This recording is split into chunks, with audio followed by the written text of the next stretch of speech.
Hello friends, எல்லாருக்கும் வணக்கம். இன்றைக்கி நாம் ரொம்பவே டேஸ்டியான ஒரு ஒன் பாட் ரெசிபி தான் வந்து செய்ய போகிறோம். தக்காளி பச்சை பட்டாணி சாதம் தான் வந்து செய்ய போகிறோம். ரொம்ப டேஸ்ட்டாக இருக்கும்.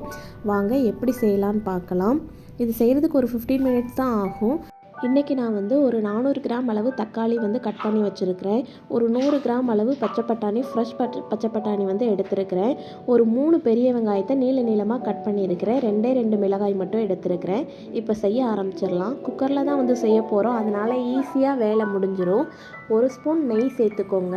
அது கூடவே ஒரு 3 டேபிள் ஸ்பூன் எண்ணெய் வந்து சேர்த்துக்கோங்க. எண்ணெய் சூடானதுக்கப்புறமா பட்டை, கிராம்பு, பெருஞ்சீரகம் இது எல்லாத்தையும் நாம் வந்து சேர்த்துடலாம். சேர்த்துட்டு நாம் நறுக்கி வச்சுருக்கிற வெங்காயத்தை சேர்த்து நல்லா வந்து கலந்து விடுங்க. வெங்காயம் கூடவே வந்து மிளகாயும் சேர்த்துடலாம். வெங்காயம் வந்து நல்லா வதங்குறதுக்கு தேவையான அளவு உப்பு வந்து சேர்த்துடலாம். வெங்காயம் இந்த அளவுக்கு நல்லா வந்து கலர் சேஞ்ச் ஆகி வரணும். அதுக்கப்புறம் தான் நாம் வந்து தக்காளி வந்து சேர்க்கணும். தக்காளி சேர்த்துட்டு நல்லா வந்து கலந்து விட்டுறலாம்.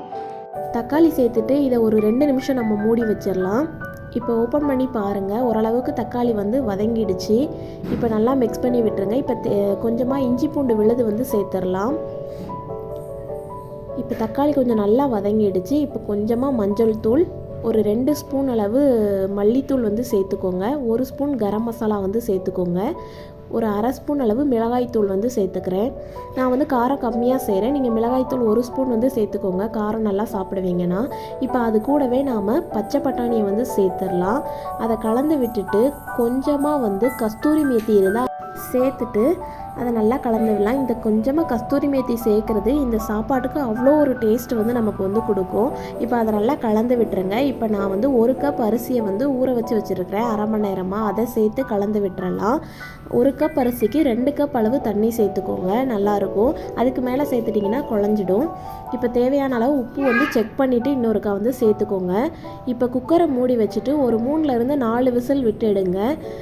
நம்மளோட சுவையான தக்காளி பச்சை பட்டாணி சாதம் சூப்பராக ரெடி ஆகிடும். இப்போ கேஸ் ஃபுல்லாக போனதுக்கப்புறம் ஓப்பன் பண்ணி பார்க்கலாம். பாருங்கள், கொஞ்சம் கூட குலையாமல் சூப்பராக ரெடியாகி வந்துருச்சு. நம்மளோட சுவையான பச்சை பட்டாணி சாதம் வந்து இந்த மாதிரி நீங்களும் வந்து செஞ்சு பாருங்கள். இப்போ கொஞ்சமாக மல்லி இலை வந்து தூவிடலாம். இது செய்கிறதுக்கு நமக்கு வந்து ஒரு 15 மினிட்ஸ் தான் ஆகும். நாம் வந்து லஞ்ச் பாக்ஸுக்கு வந்து ஈஸியாக வந்து செஞ்சு கொடுத்துடலாம். சமைக்கிறதுக்கும் பாத்திரம் நமக்கு ஒரே ஒரு பாத்திரம் தான் வந்து இதில் தேவைப்படுது. இது கூட தயிர் வெங்காயம் வச்சு சாப்பிட்டா ரொம்பவே டேஸ்ட்